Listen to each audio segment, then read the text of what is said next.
Praktikum IPA di SD.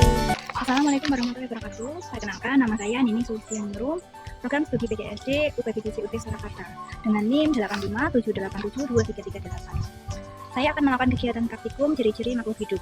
Alat dan bahan yang saya gunakan, pertama ada alat tulis, tabel pengamatan, dan alam semesta.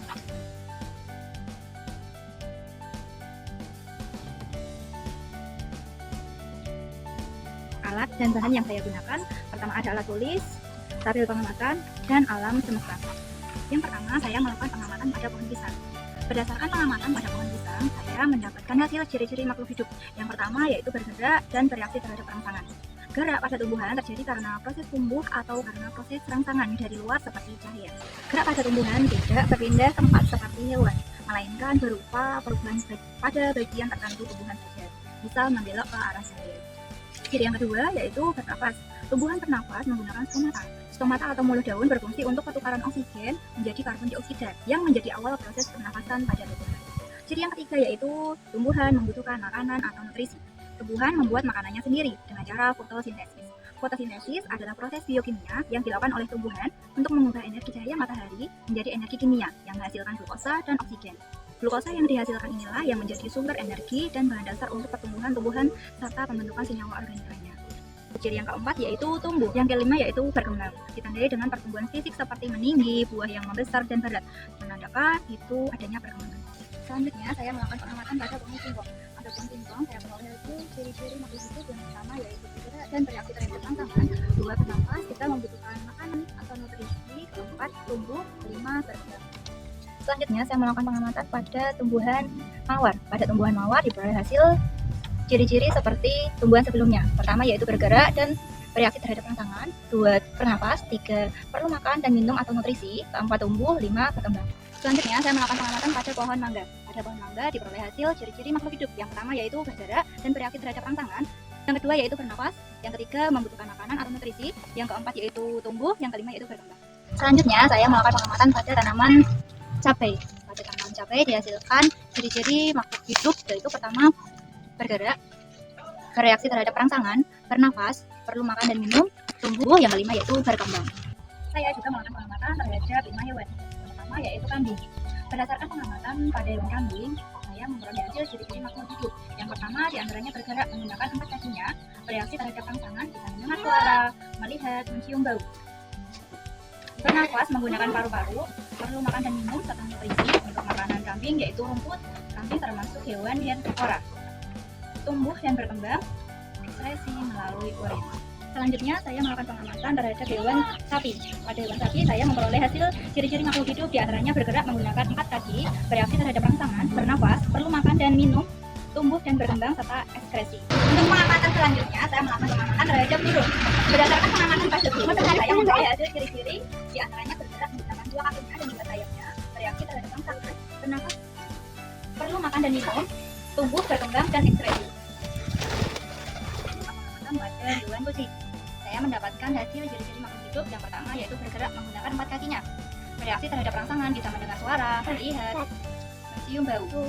Selanjutnya bernafas menggunakan paru-parunya, perlu makan dan minum. Makanan yang dimakan yaitu daging. Tadi selanjutnya tumbuh dan berkembang serta ekskresi. Selanjutnya saya melakukan pengamatan pada hewan ulat. Pada hewan ulat diperoleh ciri-ciri makhluk hidup. Yang pertama yaitu bergerak dan bereaksi terhadap rangsangan. Kedua yaitu bernafas. Ketiga perlu makan dan minum atau nutrisi. Keempat tumbuh. Kelima berkembang dan ekskresi. Tumbuhan memenuhi ciri-ciri gerak dan bereaksi terhadap rangsangan. Walaupun gerak pada tumbuhan tidak berpindah tempat seperti hewan, melainkan gerakannya lambat berupa pada bagian tertentu saja. Persamaan ciri-ciri kehidupan pada hewan dan tumbuhan, keduanya merupakan makhluk hidup sehingga sama-sama memiliki ciri bergerak, bereaksi terhadap rangsangan, perlu makan, tumbuh, dan berkembang biak. Sedangkan perbedaannya, hewan memiliki alat indera sedangkan tumbuhan tidak. Hewan dapat bergerak bebas sedangkan tumbuhan tidak dapat berpindah tempat. Hewan memakan makhluk lain sedangkan tumbuhan membuat makanannya sendiri. Hewan bereaksi cepat terhadap rangsangan sedangkan tumbuhan lambat. Hewan tidak punya klorofil sedangkan tumbuhan punya. Hewan tidak memiliki dinding sel sedangkan tumbuhan punya. Gerak pada tumbuhan. Kali ini saya akan mengamati gerak seismonasti dan niktinasti. Alat dan bahan yang saya gunakan yaitu 2 buah tanaman putri malu yang sudah saya pindah ke dalam pot di hari sebelumnya, penutup, karton warna hitam, stopper, alat tulis, dan penggaris. Saya akan melakukan percobaan sentuhan halus pada putri malu.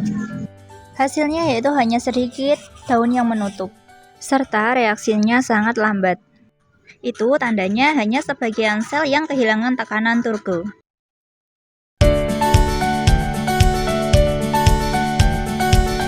Kemudian saya akan melakukan percobaan sentuhan sedang. Hasilnya pada bagian daun yang disentuh, daun menutup seluruhnya dan bereaksi cukup cepat. Kemudian saya akan melakukan sentuhan kasar. Didapatkan daun menutup dengan cepat, bahkan tangkai menunduk seluruhnya. Semakin kencang dan besar rangsangan, maka semakin cepat pula respon tumbuhan putri malu. Gerak niktinasi disebut juga gerak tidur, yaitu gerak yang dipengaruhi oleh rangsangan gelap. Saya akan menutup dengan kardus warna hitam kedap cahaya pada pot B dan membiarkan terbuka di tempat terang pada tumbuhan putri malu di pot A. Saya akan menunggu selama 30 menit.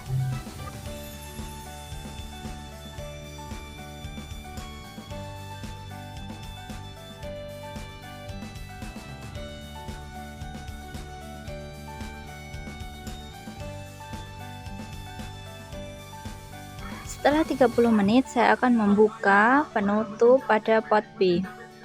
Pada pot B dihasilkan daun menutup seluruhnya. Sedangkan pada pot A, daun masih tetap terbuka. Selanjutnya, saya akan mengamati gerak geotropisme. Alat dan bahan yang saya gunakan yaitu 2 buah pot, tanah, air, kacang merah.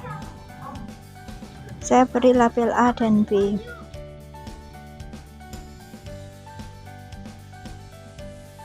Pada hari kedua, kulit biji kacang merah mulai retak dan tampak akar kecil keluar dari biji. Pada hari ketiga, sambal kacang merah menunjukkan pertumbuhan batang ke arah atas dan 2 daun lembaga yang mulai mekar. Pada hari keempat, nampak batang semakin tinggi dan akar semakin kuat. Nampak pada hari kelima. Pada hari keenam menunjukkan pertumbuhan yang pesat dengan batang yang semakin tinggi. Kemudian saya letakkan pot A dengan posisi vertikal, sedangkan pot B posisi horizontal arah mendatar. Pada hari ke-7, pot A tumbuh tegak lurus ke atas, sedangkan pada pot B batangnya melengkung ke arah atas. Pengamatan pada hari ke-8. Pada hari ke-13, nampak kecambah di pot A dan B tumbuh tegak sempurna dengan daun hijau segar, serta akar lurus ke bawah. Kesimpulannya, batang tumbuhan mengalami gerak geotropisme negatif yang ditandai dengan batang tumbuh menjauhi gaya gravitasi, yaitu mengarah ke arah atas, sedangkan akar tumbuh ke bawah yang menampakkan gerak geotropisme positif. Hal ini menjadi pertanda apabila tumbuhan nampak merespon rangsangan gravitasi dengan mengatur arah pertumbuhan.